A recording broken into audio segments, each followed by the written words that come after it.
हमारी कक्षा 12वीं के छात्र छात्राओं के विदाई समारोह के इस आयोजन में मुझे शिरकत करने का सौभाग्य मुझे मिला। मैं इसके लिए मेरे विद्यालय की बंद करवा कुछ विद्यार्थी मेरे 10वीं क्लास से भी उनका तहे दिल से आभार। आज के इस आयोजन में उपस्थित विद्यालय की चेयरपर्सन, हमारे बहुत ही अजीज और दिल के करीब हमारे पुराने सर धर्मवीर जी, हमारे अभी न्यू अपॉइंटेड और हमारे लिए प्रेरणा स्रोत सुरेश सैनी जी, मैं इन सब का अपने दिल की गहराई से आभार प्रकट करता हूँ और कुछ विचार अपने इस उद्बोधन के माध्यम से आप तक संप्रेषित करने का प्रयास करता हूँ। आज के इस आयोजन में मेरे को खुशी, दुख और मनोरंजन तीनों का समावेश मुझे आज एक जगह देखने को मिला। मैं उस स्तर तक जहाँ तक मैंने शिक्षा ग्रहण की, हर वर्ष विदाई पार्टी के समय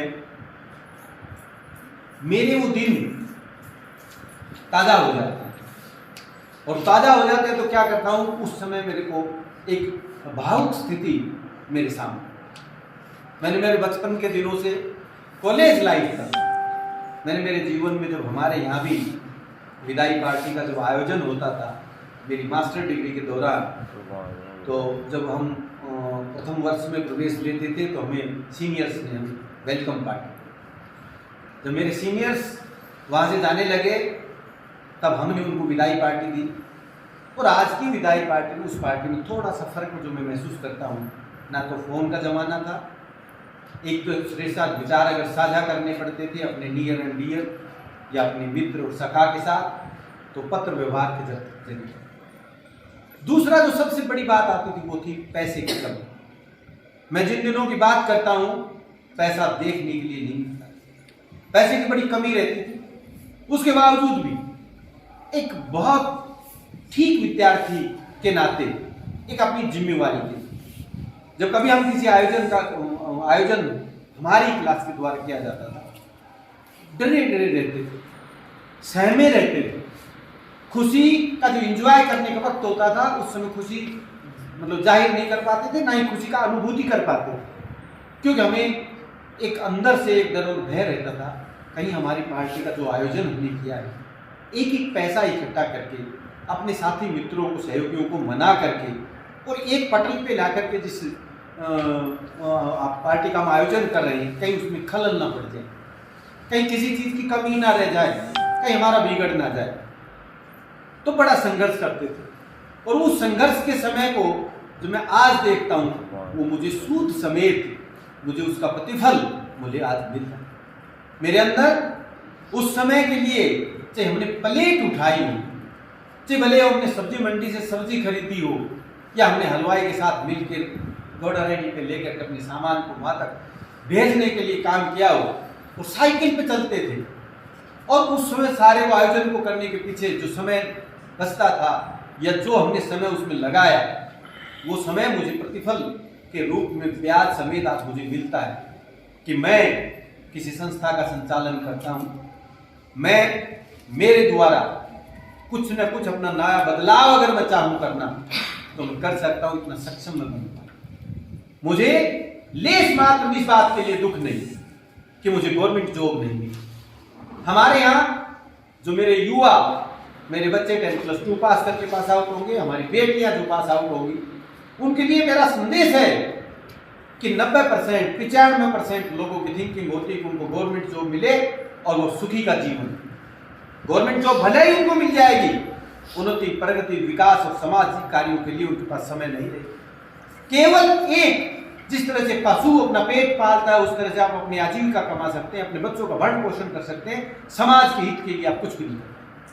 मैं 100% में से जो 5% लोग बचते हैं जिनको गवर्नमेंट जॉब नहीं मिलती या गवर्नमेंट जॉब लेना नहीं चाहते, या मैं उच्च वर्ग के उन लोगों की ओर भी आपका ध्यान आकर्षित करना चाहूंगा कि कोई बड़ा से बड़ा राजनेता अपने बेटे को लेफ्टिनेंट बनाना नहीं चाहता, आईएएस अधिकारी बनाना नहीं चाहता, और जिनके आईएएस अधिकारी बने, मैंने ये बात आपसे कई बार पहले भी ये बात साझा की थी, उन लोगों ने अपने बच्चों का रिजाइन आईएएस अधिकारी से करवा करके इलेक्शन के दौरान। मेरा आज आपके लिए एक मूल संदेश के रूप में जो मैं करना चाहता हूं वो ये कि आज के युवाओं के पास पैसा भी है, माँ बाप की आशाओं और अपेक्षाओं की प्रतिमूर्ति, और जो उसको एक मूर्त रूप में देखना चाहते हैं, वो माँ बाप उठते ही तुम्हारे चेहरे की तरफ देखते, उनका अपना बुढ़ापा, उनकी उम्र का बुढ़ापा उनको बुढ़ापा या उसको वृद्ध नहीं करेगा। आपके क्रियाकलाप, आपकी दिनचर्या, आपकी बोलने की भाषा, आप लोगों का व्यवहार, आप लोगों की आउटपुट, आप लोगों का टाइम मैनेजमेंट, ये सारा ऐसा है कि बिना किसी च्यवनप्राश खाए, इधर से बिना कोई च्यवनप्राश खाए, बिना कोई टॉनिक लिए, तुम्हारा अगर मैनेजमेंट ठीक है, तुम्हारा व्यवहार ठीक है, तुमने एक भारतीय संस्कृति के वंशज होने के नाते, जिसके अंदर भगवान श्री कृष्ण हुए, भगवान श्री रामचंद्र जी हुई, ऐसे जिसमें हमारी रानी लक्ष्मीबाई जैसी हुई, अहिल्या जैसी हुई, महाराणा प्रताप हुए, पृथ्वीराज चौहान हुए, ऐसे के वंशज हैं अपन।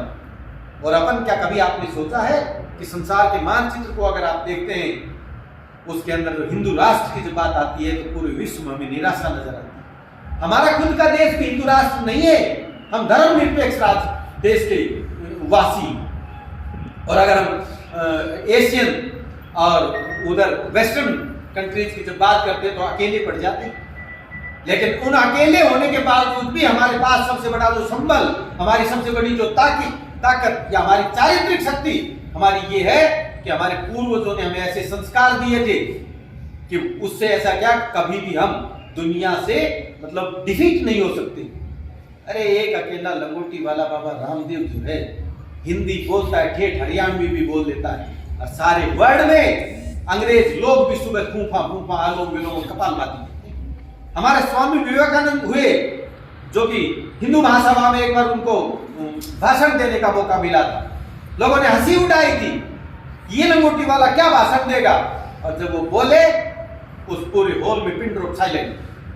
तो आज के इस आयोजन पर आपके सुखद भविष्य की, उज्जवल भविष्य की सुंदर कामना करता हूं। लेकिन मेरा एक संदेश, कुछ बातें मैं आपसे साझा जरूर करना चाहूंगा। अब तक का आपका हमारा जो जिंदगी है, एक शिक्षक और एक विद्यार्थी के बीच का जो नाता है, जो बीच की कड़ी और जिसका बीच का पर्दा जो कि धागे के समान है, जो कि बड़े भाई और छोटे भाई के बीच होता है, जो पिता और बेटे के बीच में होता है, वो 99.9 बातों को साझा कर लेते हैं, केवल 1% बात, 0.1% बात को साझा नहीं करता। उसी कड़ी में हमारा और आपका व्यवहार और संबंध रहा है।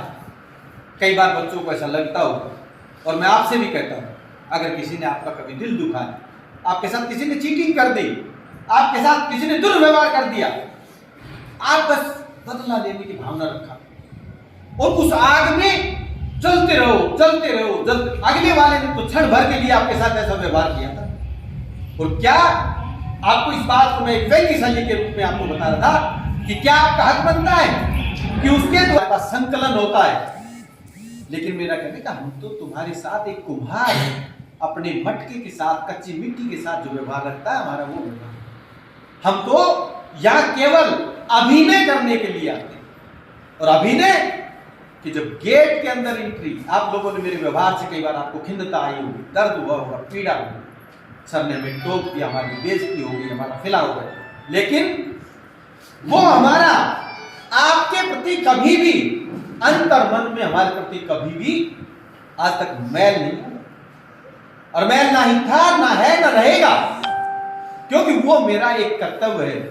और अगर बेटे मैं कर्तव्य से विमुख होकर के लूज टाक तुम्हारे साथ करने लग जाऊं, तुम्हारे साथ एक वैसे फ्रेंडली व्यवहार करने लग जाऊं, मैं ऐसा पापी बनूंगा, कसाई से भी बुरा भगवान मेरे को दंड देगा। वो तो एक जीवन को मारता है। और मैं 22 वर्षों में कितने हजारों विद्यार्थियों के भविष्य के साथ खिलवाड़ कर जाता। मैं इसी गांव में जन्मा हूं, इसी गांव में पला हूं, बड़ा हूं। मेरे पूर्वज, मेरा परिवार की दृष्टि से और मेरे व्यवहार और मेरे कर्तव्य में दिल से कभी भी हमने गलत नहीं सोचा। एक बात सोच करके आपने देखा होगा और आपको खुशी होनी चाहिए। मैं आपको इस बात के लिए बधाई देता हूं कि आज से 15 साल पहले जो बच्चे मेरे से विदाई लेकर के जाते थे, वो बच्चे हमें छोटा मोटा गिफ्ट स्कूल के दे के जाते थे। और वो गिफ्ट कैसा होता था, मैंने देखा हमेशा ही बच्चों का एक चीज होती थी, मुझसे पूछा जाता था, सर जी आपको क्या चाहिए। मतलब पैसे की इतनी तंगी थी अपने पास। मैं कहता हूं एक बार का तो मुझे वाकया बहुत अच्छे से याद है कि डीटीएच जो लगा था फ्री का, वो पहले बड़ा चलन में आया और मेरी आर्थिक स्थिति ऐसी नहीं थी कि मैं उस पैसे से, अपने बजट से मैं उसको डीटीएच को लगा पाऊं। मैंने बच्चों ने पूछा, सर जी क्या गिफ्ट करें। मैंने कहा मुझे वो डीटीएच वाले को जो छतरी आती है वो कर दीजिए, थोड़ा भाई हम भी अपडेट रह लेंगे देश दुनिया से। उन्होंने दिया।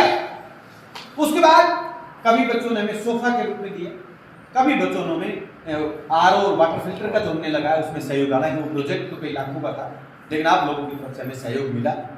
लेकिन मैं आपको भाग्यशाली इसलिए कहता हूं कि आप इस संस्था में आप लोगों के इतने दिन का जो सहयोग और आप लोगों का जो हमारे साथ, मतलब आप लोगों का कंट्रीब्यूशन जो मेरे साथ रहा है, आज आप इस संस्था को एक समृद्ध संस्था के रूप में देख करके जा रहे हैं। आखिर समय में जो आदमी चेहरा जिसका देखता है, सारे उम्र उसी चेहरे पे लोग देखते हैं। क्या कभी देखा है हमारे कोई व्यक्ति मृत्यु हो जाता है, उसकी फोटो खींच करके अपने घर में कोई नहीं सजाता। अपने घर में दादा, पिताजी, चाचा, ताऊ, माँ, पिताजी सबकी को फोटो लगाते हैं, तो उसके जीवन की बहुत सुंदर फोटो खींच करके अपने भाई जिसको ड्राइंग रूम बोलते हैं, बैठक बोलते हैं, उसमें लगाते हैं, ताकि वो सुंदर चेहरे से हम देखें और हंसता खिलखिलाता चेहरा रहे। वही चीज अपने साथ है कि आप लोगों जो इस संस्था को छोड़ के जा रहे हो, ये आर्थिक रूप से, भौतिक रूप से, संसाधनों के रूप से आज एक समृद्ध संस्था।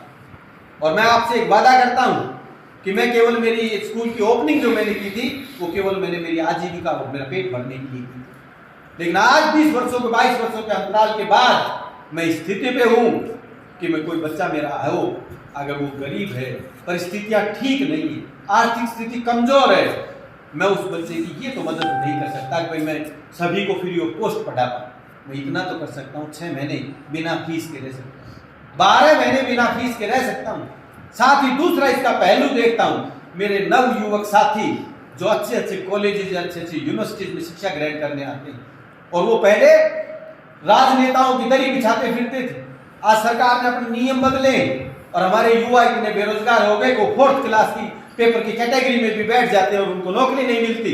कम से कम 20, 30, 50 लोगों को रोजगार देने का संबल हमारे पास है।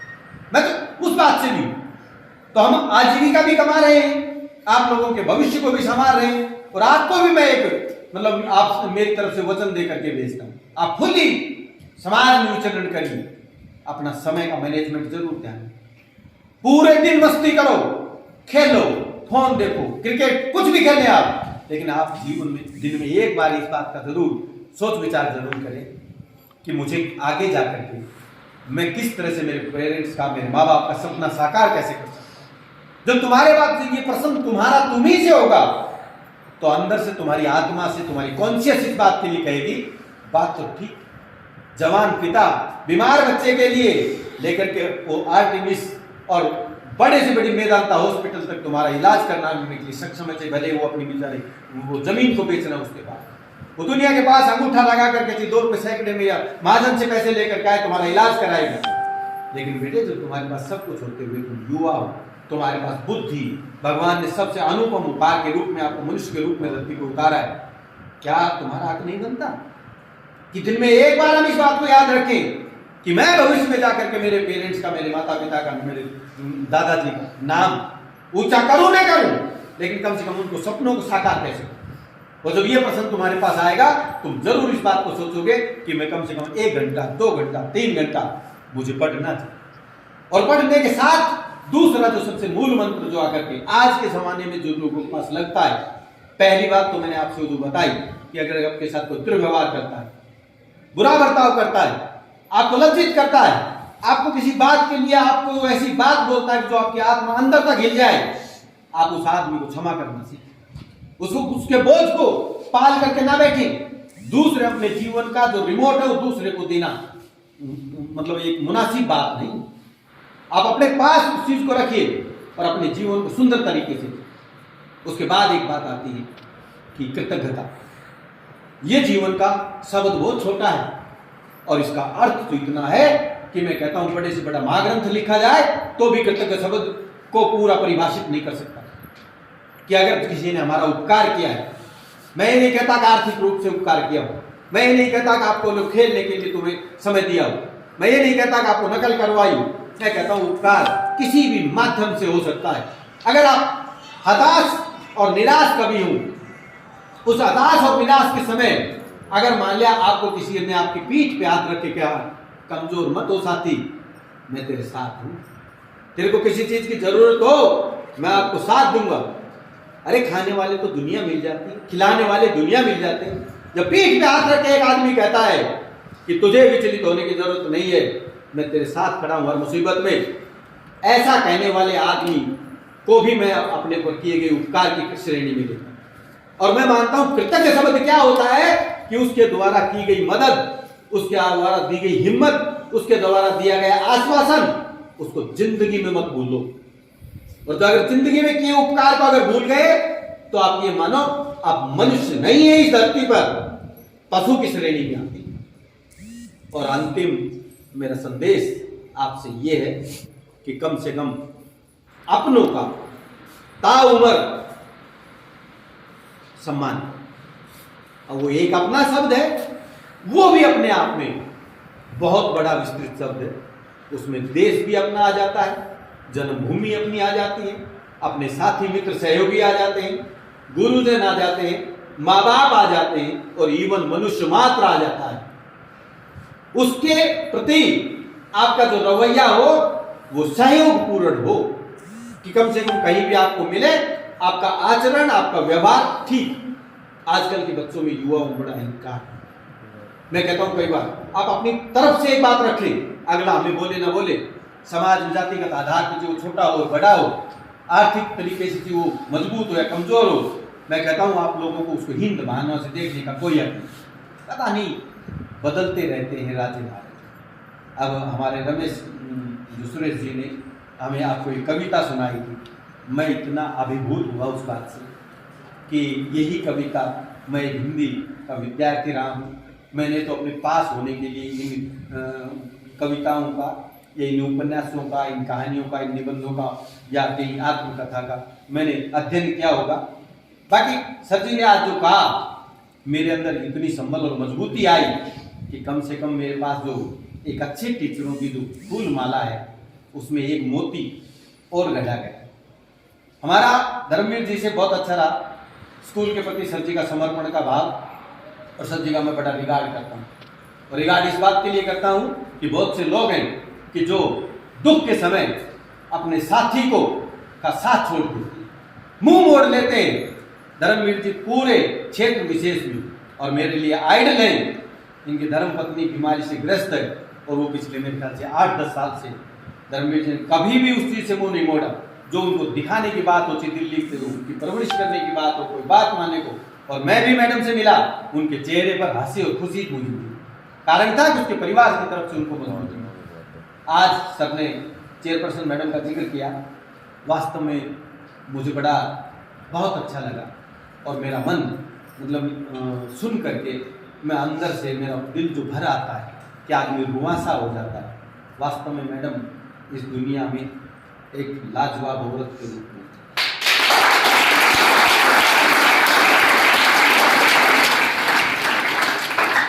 सर जी ने सही कहा है। किसी भी औरत के लिए जब उसका थोड़ा सा आदमी, जैसे गाने तुम्हारे पास नहीं बज रहे थे, सरकारी नौकरी में हस्बैंड मेरा इस तरह का, किसी के पास थोड़े से संसाधन संपन्नता होती है, दीदी नहीं जाती, किसी से बात नहीं करती, और मैडम यहाँ आने के बाद एक विद्यालय की मालकिन को 7-7 पीरियड रेगुलर लेना कोई छोटी बात नहीं। क्या समझते हो? जब मैं स्कूल में आता हूं तो उधर से स्पोर्ट के रूप में जो मेरे लिए तैयारी की जाती है उसमें सहयोग किया जाता है। और सबसे बड़ी बात, मैडम के एहसान कोई जिंदगी भर भुलाने के वो नहीं कि मेरे पिता बीमारी से ग्रस्त होकर के दुनिया से गए।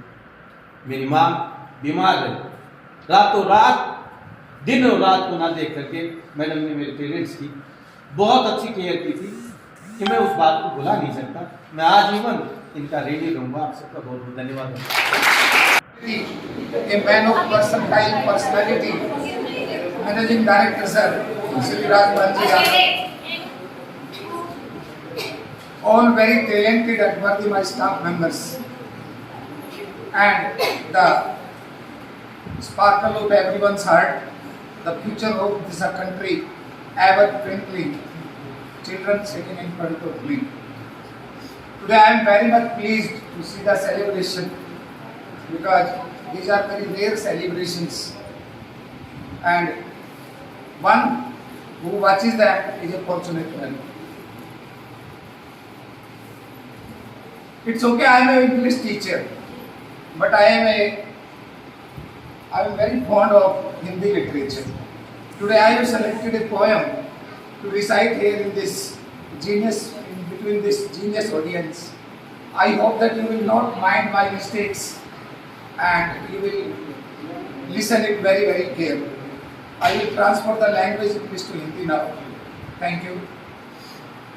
बात उस समय की है जब पांडव जो थे वो अपना वनवास पूरा करके आ गए थे, और उन्होंने आके अपना राज्य मांगा महाराज को कुरुसभा में जाके, तो दुर्योधन ने उन्हें सुई नोक भर जमीन देने से भी मना कर दिया, क्योंकि पांडव पूरा का पूरा श्री कृष्ण भगवान के निर्देश में काम कर रहे थे, और कृष्ण भगवान को ये डर था कि अब दुनिया से शांति की स्थापना नहीं हो सकेगी, शांति भंग हो जाएगी। इसलिए भगवान कृष्ण ने पांडवों को समझाया कि अभी आप अपने हथियार रख दीजिए, मैं एक अंतिम प्रयास करता हूं। और भगवान कृष्ण पांडवों के शांति दूत बनके और कुरुराज सभा में जाते हैं और पांडवों के लिए आधा राज मांगते, लेकिन वहां पे बात बनती नहीं। दुर्योधन इस बात से बहुत क्रोधित हो जाते और भगवान कृष्ण को बंदी बनाने का आदेश दे देते हैं। ये दृश्य है आपके सामने। इस दृश्य पे हमारे तत्कालीन राष्ट्रीय कवि श्री रामधारी सिंह दिनकर ने अपनी रश्मिरथी नामक काव्य ग्रंथ के तृतीय सर्ग के प्रथम भाग में एक चेतावनी दी थी पांडवों को, और मैं उनकी कलम से लिखी हुई ये कविता आपके सामने प्रस्तुत करता हूं। इसके बारे में मैं एक चीज आपको और बताना चाहता हूं कि जब भी कोई व्यक्ति थोड़ा सा अपने मन में हताश है, निराश है, अगर इस कविता का पाठ वो एक बार करे एकांत में बैठ के भी, तो उसको एक नई शक्ति का संचार होता है। मैं अपने इन शब्दों को खत्म करते हुए मैं कविता पे रामधारी सिंह दिनकर जी ने लिखा था रश्मिरथी में। वर्षों तक वन में घूम घूम बाधा विघ्नों को चूम चूम सहधूप घाम पानी पत्थर पांडव आए कुछ और निकल। ये पंखे बंद ही कर दो, स्विच ऑफ कर दो। वर्षों तक वन में घूम घूम बाधा विघ्नों को चूम चूम सहधूप घाम पानी पत्थर पांडव आए कुछ और निकल।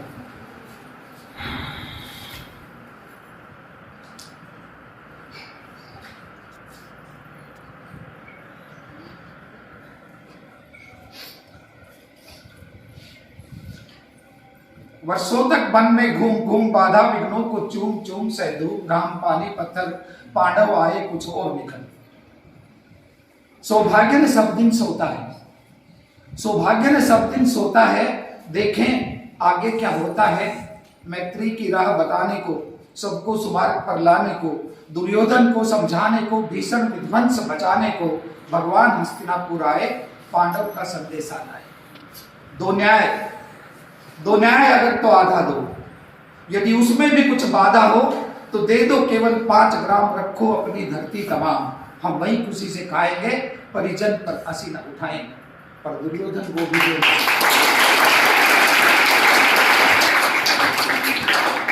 पर दुर्योधन वो भी दे ना सका, आशीष समाज के ले ना सका, उल्टे हरि को बांधने चला, जो था असाध्य साधने चला।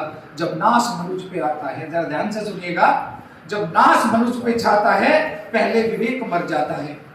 हरि ने भीषण हुंकार किया, अपना स्वरूप विस्तार किया, डगमग डगमग दिग्गज डोले, भगवान कुपित कर बोले, जंजीरें बढ़ाकर साथ मुझे, आ दुर्योधन बांध मुझे, आ दुर्योधन बांध मुझे। और भगवान कहते हैं कि तू किस किस को बांधेगा?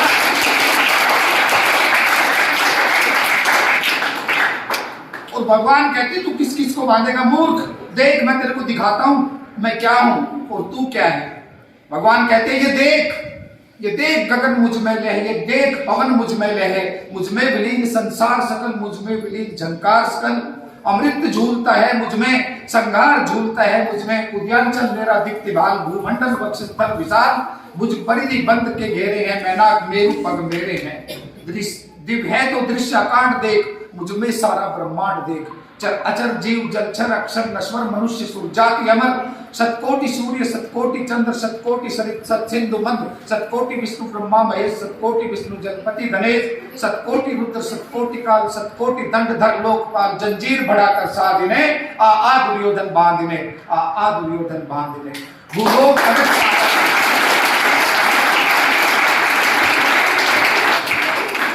और भगवान क्या दिखाते हैं उसको?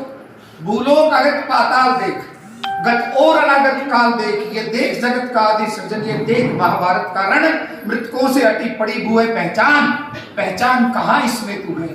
अंबर के कुंतल जाल देख, पद के नीचे पाताल देख, मुट्ठी में तीनों काल देख, मेरा स्वरूप विकराल देख। सब जन्म मुझी से पाते हैं, फिर लौट मुझी में आते हैं।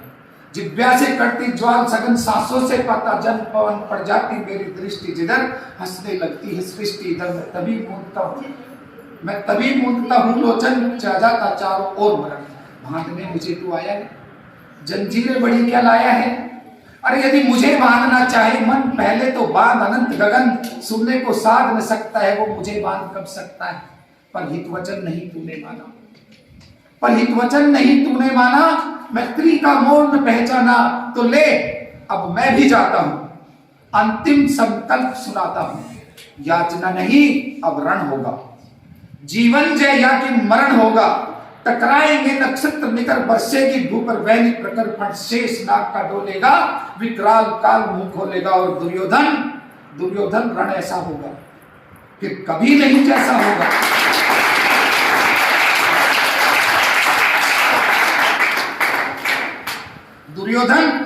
दुर्योधन रण ऐसा होगा फिर कभी नहीं जैसा होगा। अरे भाई पर भाई टूटेंगे, विष बाण गुंद से छूटेंगे, वायस सगाल सुख लूटेंगे, और भाग मनुज के फूटेंगे। आखिर तू भूषाही होगा, आखिर तू भूषाही होगा, हिंसा का परदाई होगा। थी सभा सन्न सब लोग डरे। भगवान ने ये क्या कर दिया, क्या दिखा दिया? थी सभा सन्न सब लोग डरे, चुप थे या थे बेहोश पड़े। पर दो नर ना खुशी से अघाते थे, भीष्म विदुर सुख पाते थे। कर जोड़ खड़े प्रमुदित निर्भय, दोनों पुकारते थे जय जय जय जय जय जय। Thank you. सर्वप्रिय संस्था की चेयरपर्सन श्रीमती शीला यादव जी, प्रिंसिपल साहिबान, अध्यापक साहिबान व प्रिय विद्यार्थियों,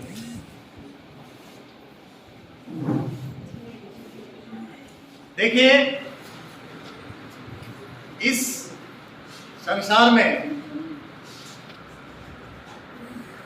बहुत लोग होके चले गए और आगे भी बहुत से लोग आते रहेंगे, लेकिन व्यक्ति का जो कार्य होता है, कर्म होता है, उसको आने वाला इतिहास याद रखता है। इस विद्यालय के अंदर वो बहुत ही सौभाग्यशाली व्यक्ति होता है जिसका दाना पानी यहाँ पे लिखा होता है, अर्थात यहाँ से जो शिक्षा ग्रहण करने का शुभ अवसर जिसको भी मिलता है वो बहुत ही भाग्यशाली व्यक्ति होता है। मेरी 64 साल एज कंप्लीट होके 65 साल रन कर रही है, 65 ईयर्स ऑफ एज। 65 साल के अंदर आरंभिक 20 साल छोड़ के आज तक हमने संस्थाओं में, गवर्नमेंट जॉब, हरियाणा में, अदर स्टेट्स के अंदर कार्य किया,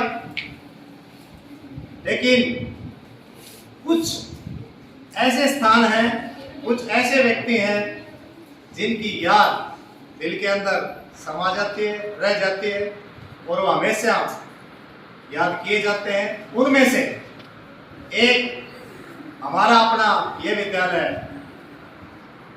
विजयाडी सीनियर सेकेंडरी स्कूल है, और अगर दिल से इज्जत की बात निकले तो सर्व पूजनीय, सर्व सम्मानीय मैं कहूंगा कि चेयरपर्सन श्रीमती शीला जी हैं।